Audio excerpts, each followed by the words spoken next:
Start. महोदय, पिछले कुछ वर्षों में सभी राजनीतिक दल किसी न किसी तरह से जनता से दूर हो गए हैं। आज हम और आप दोनों को अपनी जड़ों को फिर से जमाना होगा। जनता से प्रेरणा लेनी होगी। हमें जनता की आकांक्षाओं, उसकी मांगों और उसकी आवश्यकताओं के अनुसार चलना होगा।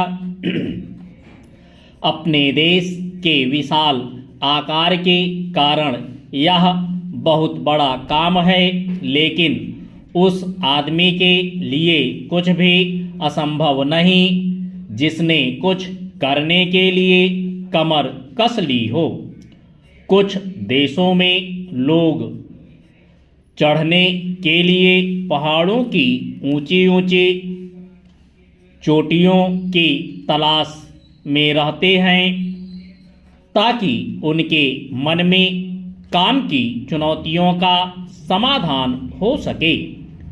कुछ दूसरे छोटी छोटी नावों में सागरों और महासागरों को पार करने के लिए निकल पड़ते हैं। ये सब असाधारण उद्यम हैं, किंतु हमारी चुनौतियां तो हमारे दरवाजे पर ही दस्तक दे रही हैं। हमें ऊंचे ऊंचे पर्वतों पर या गहरे सागरों तक जाने की आवश्यकता नहीं। हमारे हर गांव में गरीबी है और घर घर में जात पात है। ये वे पर्वत हैं जिन पर हमें चढ़ना है और ये वे महासागर हैं जिन्हें हमें पार करना है। मुझे मालूम है कि हम में वह शक्ति है। मैं जानती हूँ कि हम में क्षमता है, केवल प्रश्न है करने का।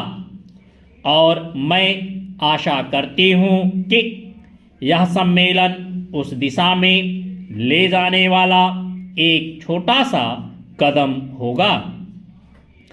आदमी के चंद्रमा पर पहुँचने के बाद किसी ने कहा था कि वह कदम रखने वाले के लिए छोटा सा कदम है, किंतु मानव जाति के लिए बहुत बड़ा कदम था। अतः मेरे विचार से आप कह सकते हैं कि आपके लिए यह छोटा कदम होगा, लेकिन यदि आप सफल हुए तो भारत के लिए यह महान कदम होगा। मैं आशा करती हूँ कि आप इसे ध्यान में रखेंगे और दूसरों में उत्साह पैदा कर सकेंगे, क्योंकि किसी भी तरह की उपलब्धि के रास्ते में सबसे बड़ी बाधाओं में से एक है हमारे बुद्धिजीवियों, हमारे पत्रकारों इत्यादि में व्याप्त अविश्वास या संदेह वृत्ति। इस बाधा को हटाना होगा।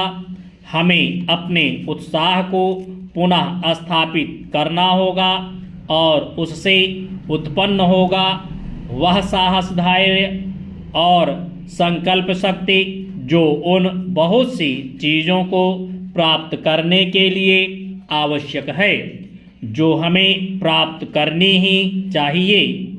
जब कभी राजनीतिक जीवन और बौद्धिक जीवन में निकट का संबंध रहा है तो दोनों को लाभ पहुंचा है।